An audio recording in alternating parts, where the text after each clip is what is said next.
All right, let's dive in. Thinking about those classic Tamiya ORV chassis, Mhm. the Frog, the Brat, Blackfoot, Monster Beetle. Oh, yeah. Pure nostalgia for a lot of folks. Totally.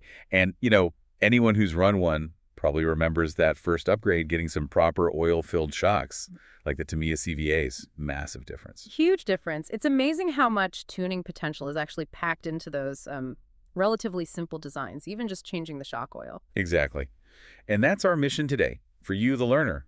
We're going to figure out which of those Tamiya oils, the red 200, orange 300, or yellow 400, might be best for optimizing your specific ORV. Yeah, we'll break it down. Look at the chassis designs themselves, what shock oil viscosity actually is, what other drivers are saying, and then compare those three main Tamiya And the oils. goal here is simple. Give you clear guidance so you can make a smart choice for your car, cut through the noise, and hopefully get one of those nice aha moments when you feel the handling click. Sounds good.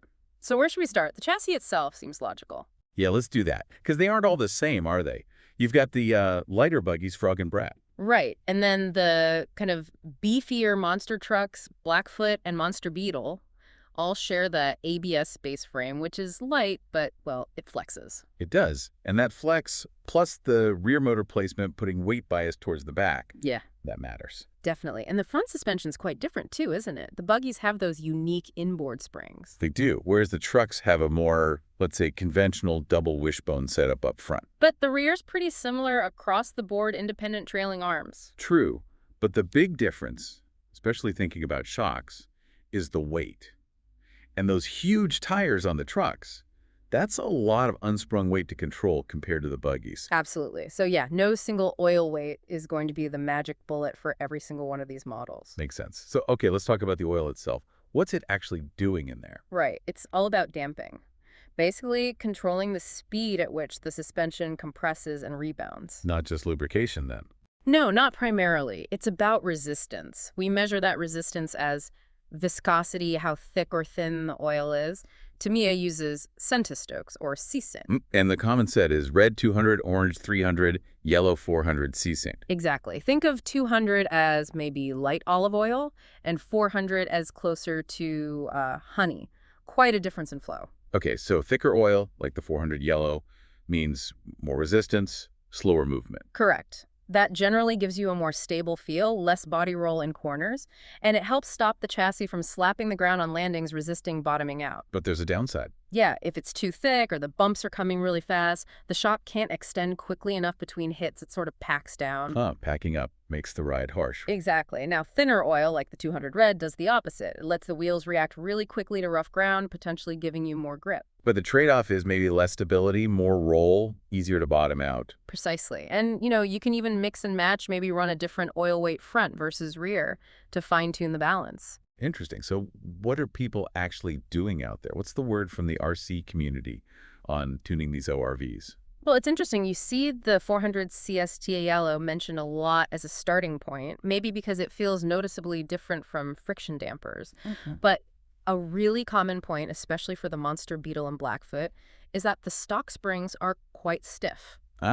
Okay. So even if you put thick oil in, if the spring itself is super stiff, the shock isn't actually moving that much anyway. You got it. The oil can only damp the movement that's allowed by the spring, so the key insight is maybe you need to consider softer springs alongside the oil change to really feel the benefit. Right. Makes sense. What else? Well, folks notice the lighter buggies, the Frog and Brat, seem a bit more sensitive to oil changes. Makes sense. Less overall weight. And the trucks, with those heavy wheels, need good damping to control them. Definitely.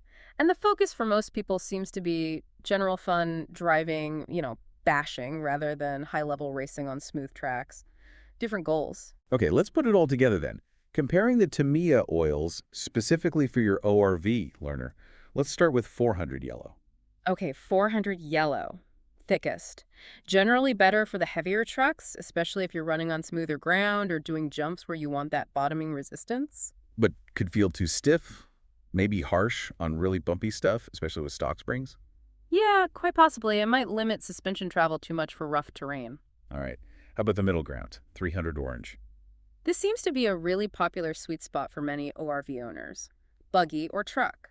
It offers a good balance, better control than no oil or very thin oil, but more compliant over bumps than the 400. So if the 400 feels too rigid, the 300 is probably the next logical step. I'd say it's often the best starting point for general all-around driving. It's a solid baseline. Gotcha. And finally, the 200 red, the thin stuff. This one's about maximum compliance, letting the suspension move really freely.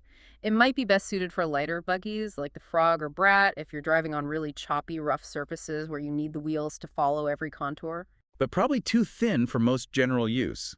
Could feel kind of bouncy or unstable, especially on the heavier trucks. Yeah, that's the likely trade-off. Less control, more chassis movement. Probably not ideal for jumps or higher speeds. Okay, so recapping the main points. No single best oil exists. It really depends. Right, but that 300 CS Street Orange looks like a very strong all-around starting point for most people doing general driving with an ORV. And crucially, remember those stock springs, especially on the trucks. They might be limiting things more than you realize. Definitely consider how the springs and oil work together.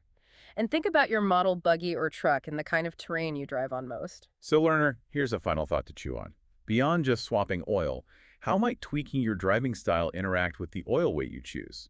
Like, could driving smoother make a stiffer oil work better for you? Yeah, or what subtle handling changes might you notice after switching? Maybe how it turns in or how it settles after a bump. Tuning the oil is really just scratching the surface of dialing in your ORV's performance. Lots to explore.